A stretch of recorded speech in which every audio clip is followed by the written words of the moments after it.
Assalomu alaykum, hurmatli Otabek Toshpo'latov YouTube kanali kuzatuvchilari. Bugun 2025-yilning 7-may Murodbaxsh chorshanba tongida biz boqayotgan, parvarish qilayotgan qo'y-qo'zilarimiz haqida yana bir ma'lumot beraylik dedik. Dastavval qo'y-qo'zilarimizni birinchi partiyasi, ya'niki Qo'chqor va Urg'och qo'zilarimizni olgandik oktyabr oyida. Ularni xudo xohlasa birinchi partiya deydigan bo'lsak, ularni deyarli sotib bo'lay dedik. Bir 10 tacha qoldi. Daromadi Allohga shukr juda yaxshi. 1 million so'mdan o'rtacha olganmiz. Eng kamida 1 million 600 dan toki 3,5 million so'mgacha har xil o'zgarishiga qarab bozorda sotyapmiz.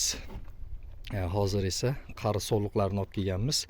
Nima yem bilan oziqlantiryapmiz degan savolga javob beradigan bo'lsak, bu demak yemimizni tarkibida bug'doy yarmasi hamda demak kepak aralashgan holda 1:2 nisbatda, ya'niki 9-10 kilogramm bug'doy yorma va 4-5 kilogramm demak kepak qo'shib ana shunday holatga kelgandan keyin aralash qilib, demak qari soliqlarimiz hamda o'sha eski partiyamizdan qolgan aytaylik qo'zi qo'chqorlarimiz, urg'och qo'zilarimiz hammasi ana shu tartibda yemlanyapti. Demak qo'zilarga qaraganda qari soliqlarni o'zgarishi effekti juda ham yaxshi bo'lyapti. Endi xudo xohlasa Alloh taolo uzog'i bilan quvontirsin. Meni o'ylantirayotgan narsa, ertaga bular semirgandan keyin sotishga qiynalmasak bo'lgani. Ana yetib keldi. Eski partiyadan tug'ganlari ham bor. Ichida hozir bularda 5 ta ona bolasi bor. Ana qari soliqlarimiz o'zgarishi yomon emas, juda ham yaxshi. Har holda 1 million 300 ming so'mdan olganmiz.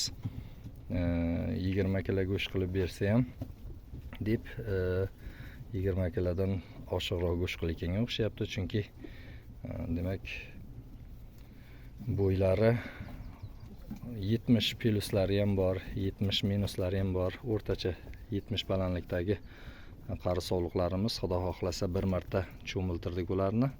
3-4 kun oldin yana bir cho'miltira olamizda. Ertaga inshaalloh 2-3 kun ichida yunglarini kaltalab tashlaymiz. Xudo xohlasa Alloh taolo kasbi kamolotimizga barokat nasib aylasin. 2 oydir, 3 oydir bu qo'ylarimizni nasib bo'lsa qassob bob qilib qassobga topshiramiz. Juda ham ko'p tug'gan, 5-6 martadan tug'ib, o'sha tishlari qaytib, tishlari nima deydi? Qari holatga kelib, podadan qolib ketadigan, ajralib qoladigan charchagan qo'ylarni olib kelganmiz.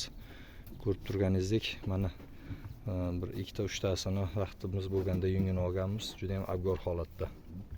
Ana endi xudo xolasa sizlarni 2 oydan keyin bularning tayyor bo'lishiga sizlarni yana bir tanishtirib o'tamiz. Ana shu holatdagi qo'y-qo'zilarimizni qay darajaga olib kelganimizni hozircha yeyotgan ana shu bug'doy yorma va kepak bilan demak taomlantiryapmiz. Hammalaringizga rahmat. Sog' bo'linglar, salomat bo'linglar.